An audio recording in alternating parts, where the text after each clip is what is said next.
Exercice 12. Alors, f est une suite de fonctions de AB dans R.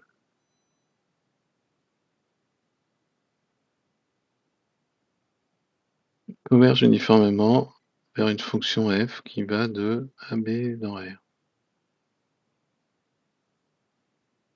Et on suppose que fn, pour tout n,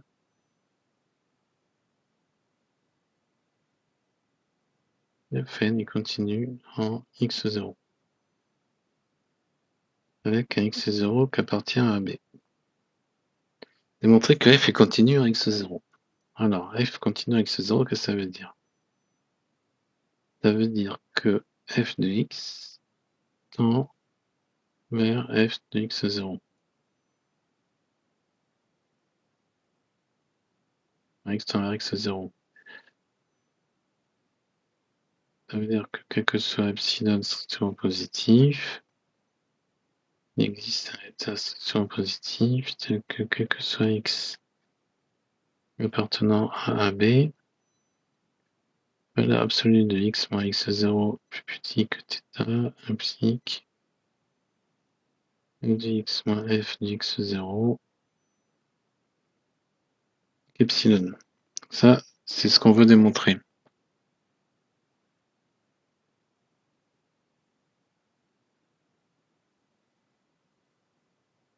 Ce qu'on a, c'est que quel que soit x strictement positif, il existe un rang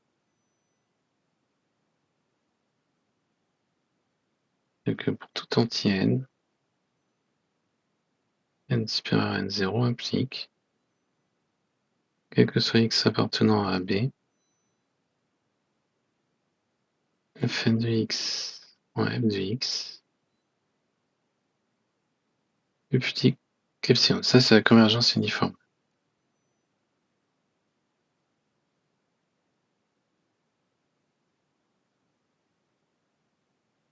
Ok. En l'occurrence, on va prendre un n suffisamment grand.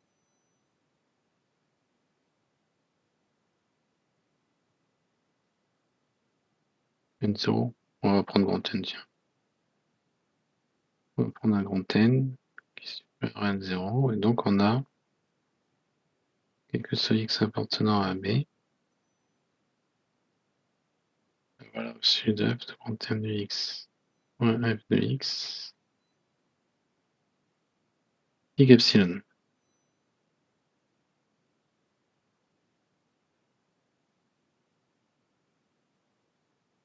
Ok. Et on sait que les Fn sont continus.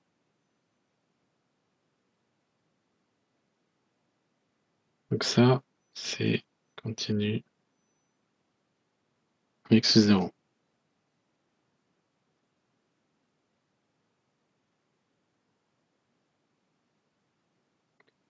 Ok, donc je retourne là. Donc comme Fn est continu en x0, il existe, on va l'appeler petit a, strictement positif, tel que pour tout x appartenant à B, x moins x0 plus petit que petit a implique que f grand N de x moins f de x moins f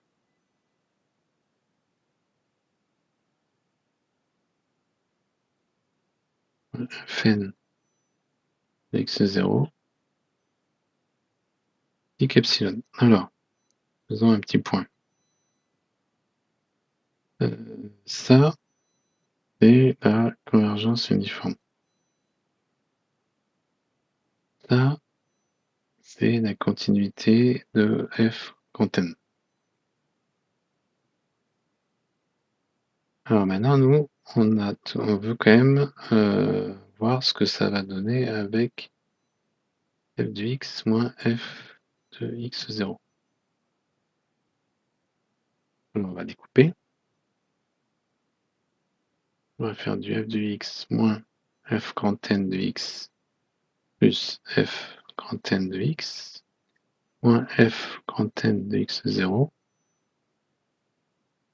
plus f grand N de x0 moins f de x0.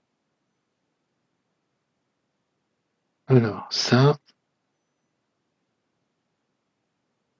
va être petit, parce que ça, c'est la continuité de f grand N en x0. Et ça vient de la convergence uniforme.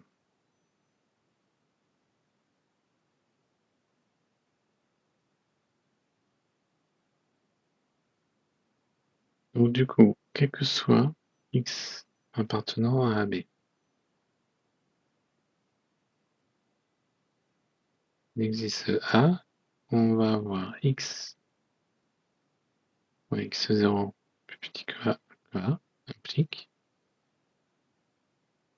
valeur absolue de f de x moins f de x0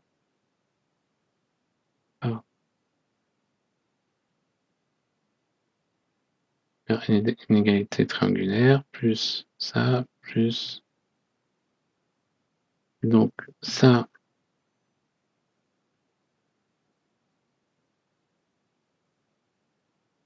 va me donner epsilon plus epsilon plus epsilon. Donc je vais avoir valeur absolue de x moins x0 plus petit que A f de x moins f de x0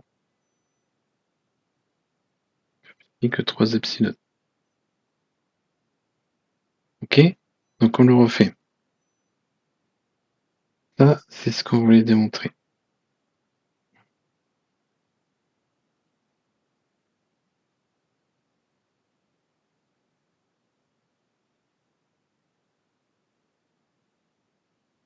Ok, on est parti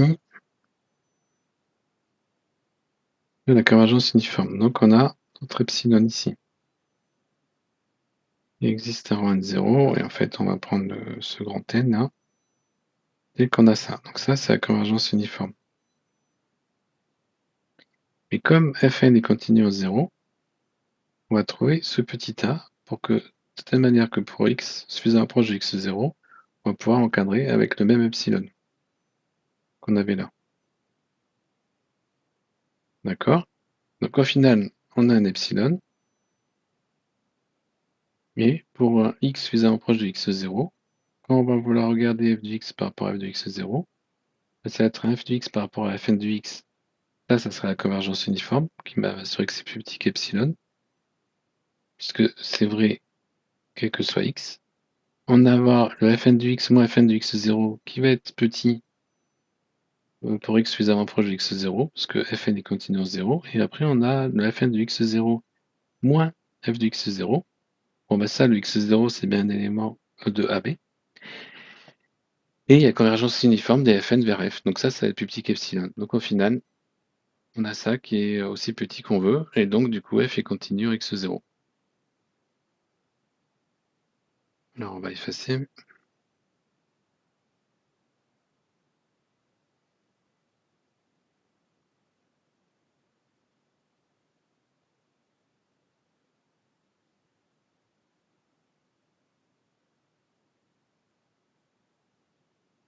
Ensuite,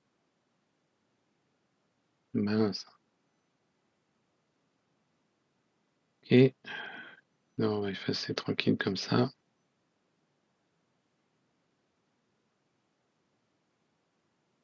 Ok, donc là, du coup, en s'appuyant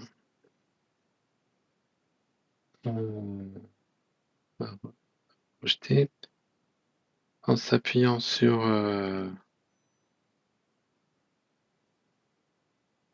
la convergence uniforme, ça nous assure que si les fn sont continus, alors f est continu. Bon, bah, c'est intéressant. Et ça on l'utilise souvent, justement, dans l'autre sens.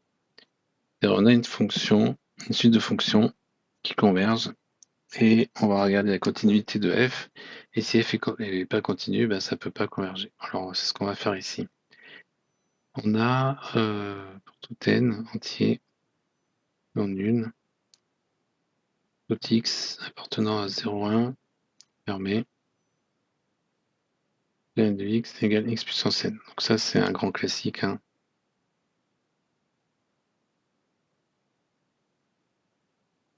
Et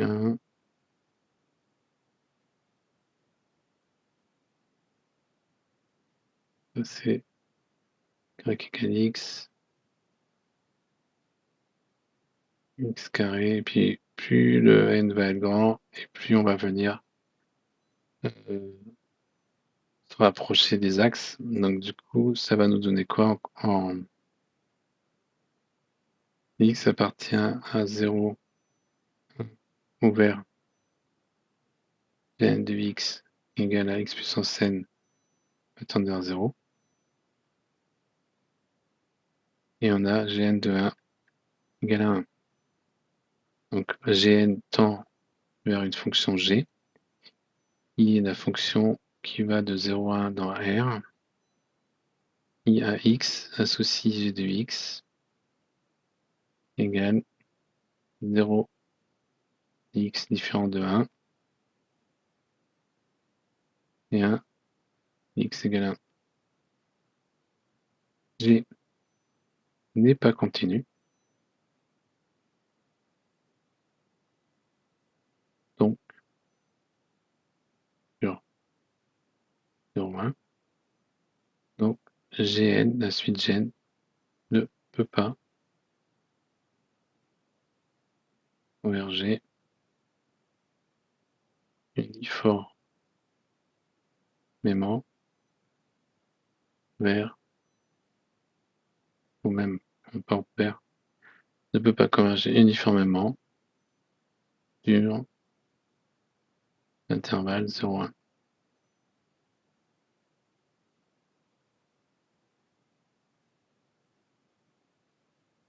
Ok, parce que si on suppose qu'il y a convergence uniforme, comme les Gn sont continus, s'il y avait convergence uniforme, bah, du coup, comme Gn tend vers G et que Gn est continu, G serait continu. Or, G n'est pas continu, donc on ne peut pas avoir convergence uniforme.